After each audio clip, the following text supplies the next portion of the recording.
The Fire Within by Krista Lacey. We're on page 278, the final words.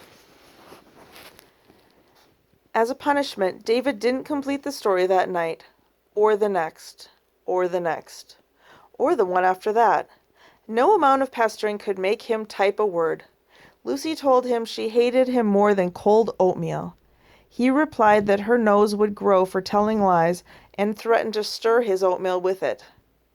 Lucy said she'd tear the story up and throw it in the trash. David said, fine. It was in the computer anyway. It took a phone call from Sophie to turn things around. Don't be mean, she said, when she learned what was happening.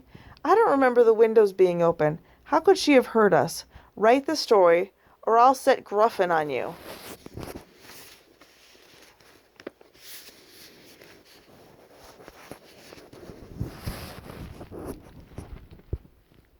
The hairs rose on the back of David's neck. He decided to end the feud.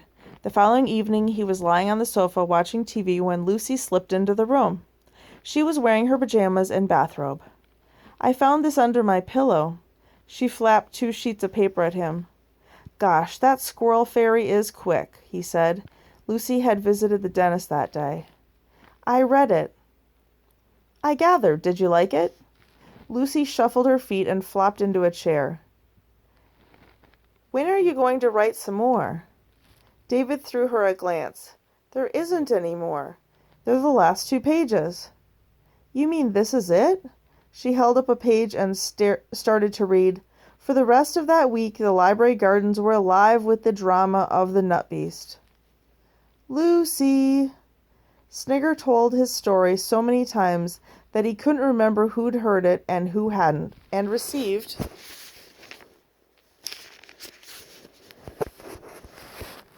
several dark looks from irritated squirrels who all seemed to have a dray to build. David turned up the TV sound. Lucy turned up her voice. Snigger could not remember a time when there had been so much construction work going on, but at least it reminded him of his urgent need to find Conker somewhere to sleep. So joining forces with Ringtail in Birchwood, he began to search out a good place for Conker's new home. Lucy, buzz off. I know what I wrote.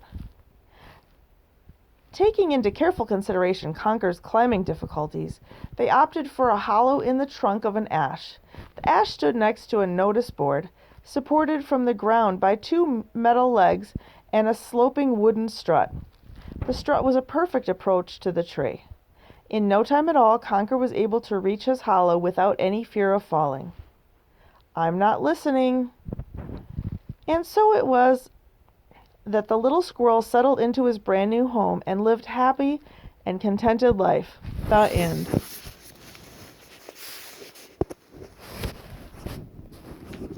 Thank you. Can I watch soccer now? Lucy found the remote control and muted the sound. David gave her a very hard stare. What's wrong with that ending? It's not very interesting, is it? It's not meant to be interesting. It's supposed to be happy. But nothing happens. It ends too soon. David threw up his hands. There's nothing else to write. There is, said Lucy, widening her eyes. You can write about Conker's adventures in the gardens. No chance. David snorted. That's another book entirely. Yes! No. 1 story was enough. For once, Lucy knew that the tenant meant it. Well, finish this one the right way, then. Ask Gadzooks. He'll know what to do. I'm perfectly capable of writing it myself. Lucy gave him a doubtful look.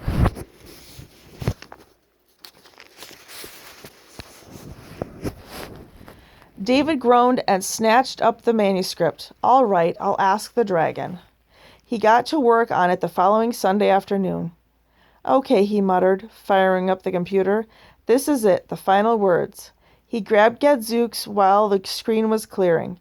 Sharpen your pencil and clear your pad. We're finishing this today. Gadzooks chewed the end of his pencil in silence. No, wait, David said, plunking him down. I'll do it myself. I'll show her. And he started to type. Then erase, then type, then cut, then mutter, then fiddle with the mouse, then mutter some more. After 15 minutes on one short sentence, he stood up and started to pace the room.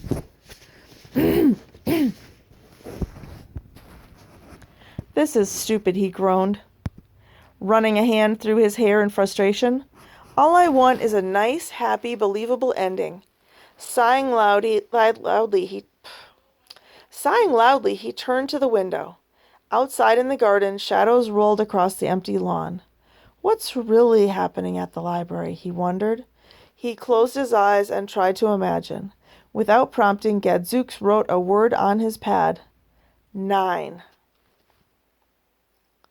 It appeared slowly, letter by letter, as if it had been an effort to write. 9? David queried. Can't be chapter 9. I wrote that. With one finger he typed the letters N-I-N-E. Then added another word to it. Bongs. 9 bongs. Doom and gloom. A horrible feeling began to creep over him. A strange, unnerving realization of what Gadzooks was trying to say. David sat back and stared at the ceiling.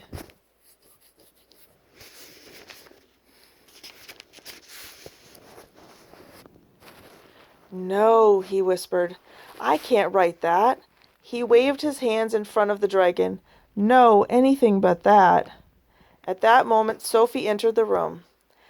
Hiya, she announced, knocking gently. She walked her fingers over David's shoulders and left a feather-light kiss on his head. Came a bit early, 'cause I had to take the bus. She glanced at the screen. Ooh, 9 bongs. Spooky. David switched the computer off. Hey, it's okay, Sophie said, prodding him. Go on. If you're in the middle of something, I'll go and have a cup of tea with Liz. I wouldn't want to come between a man and his dragon. Don't feel like writing, David said tautly. Ah, poor Zookie, Sophie simpered. He looks all crestfallen now. Sophie, he's made of clay, David snapped. He can't look any different from the way he always does. Yotch? Okay, Mr. Bear. I'll come back when you're not so grumpy. Wait, I'm sorry. David held her arm. I'm having a few problems with the story, that's all. I have a little headache, too. Would you like to take a walk? Fresh air helps. Sophie nodded. Okay, where? David raised his head and stared out the window. How about the library gardens?